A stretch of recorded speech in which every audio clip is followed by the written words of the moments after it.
Sleeper बसों में आग की घटनाओं के बाद अब स्लीपर कोच बसों का निर्माण सिर्फ मान्यता प्राप्त कंपनियां या सरकार से मान्यता प्राप्त संस्थान ही कर पाएंगे। केंद्र सरकार के इस फैसले को बसों में आग लगाने की हालिया घटनाओं के बाद यात्रियों की सुरक्षा में अहम माना जा रहा है।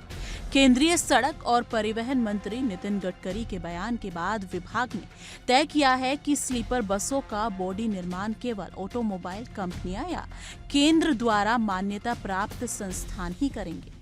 लोकल बॉडी बिल्डर या बिना प्रमाणित वर्कशॉप अपने स्तर पर स्लीपर कोच नहीं बना सकेंगे।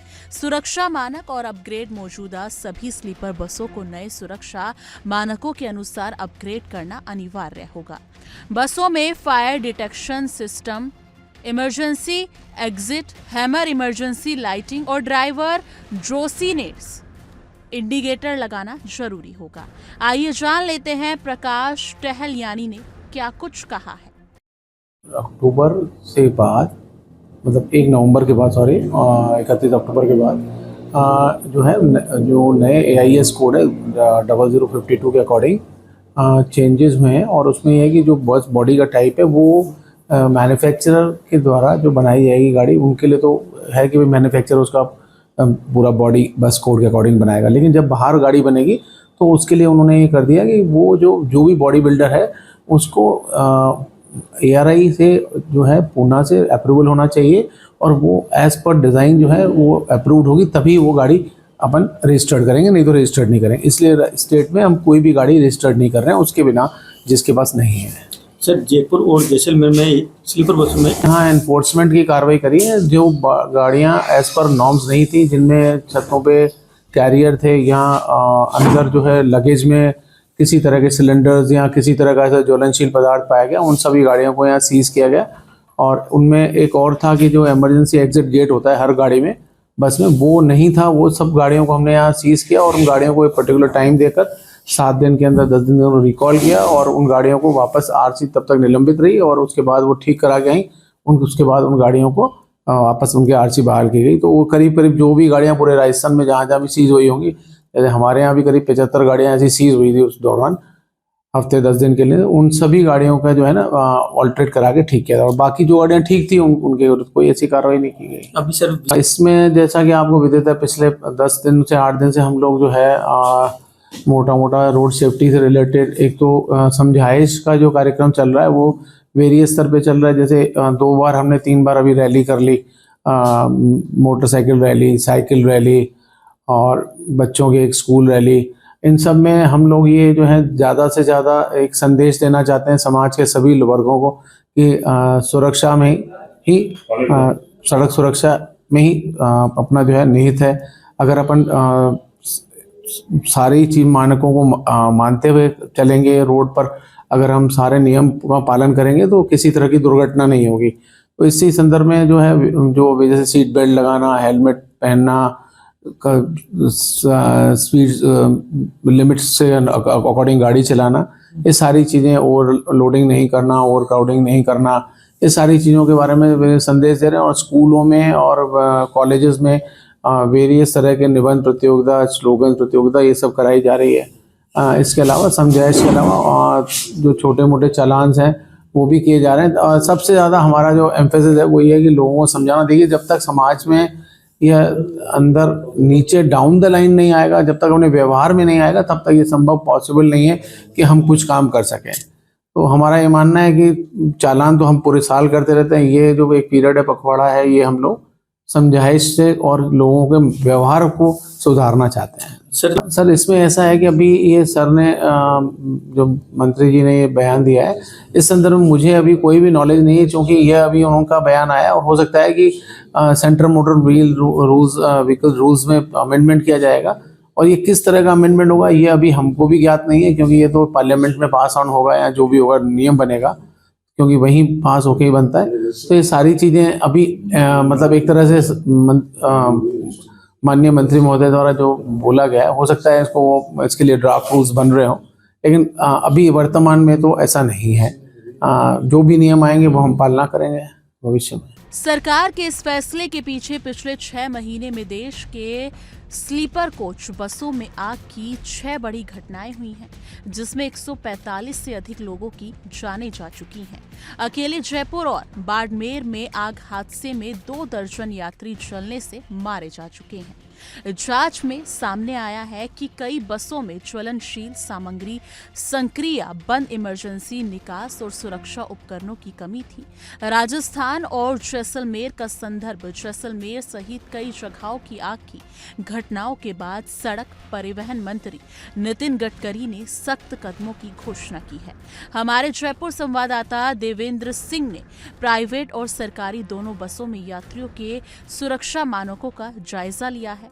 आइए देख लेते हैं, देखिए हमारी ये खास रिपोर्ट। पिछले कुछ महीनों में लगातार स्लीपर बसों में एक के बाद एक कई घटनाएं हुई, जिसमें कई लोग जो है वो मारे गए हैं। उसके बाद से सरकार ने अपने प्रबंध की नितिन गडकरी ने कहा है कि बसें जो बनेंगी वो फैक्ट्रियों में बनेंगी, यानी निजी तौर पर जो बसें की स्लीपर बॉडियां जो बनाई जाती थी वो अब नहीं बनाई जा सकेंगी। तो साफ तौर पर इसी पर हम एक बस के हम इस वक्त वो करना चाह रहे हैं, ग्राउंड रियलिटी हम चेक करना चाह रहे हैं कि आखिर क्या क्या सुविधाएं यात्रियों को मिलती हैं।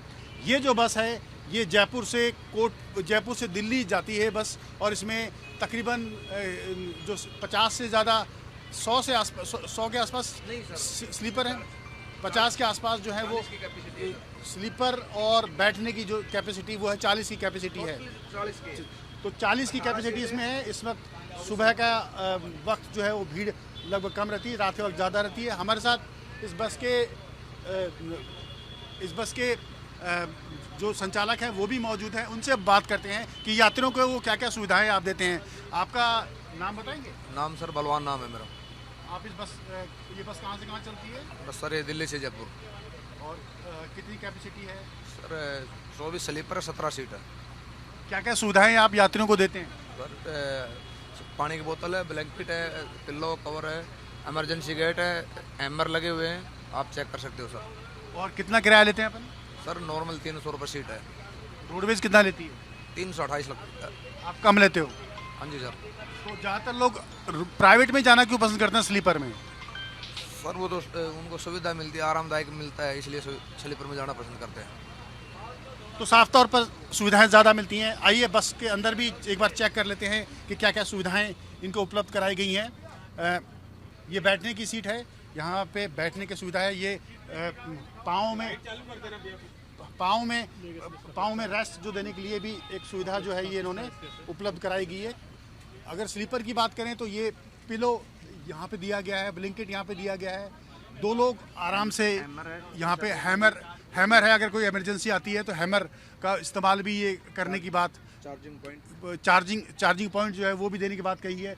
40 यात्रियों की इसमें बैठने की सुविधा है।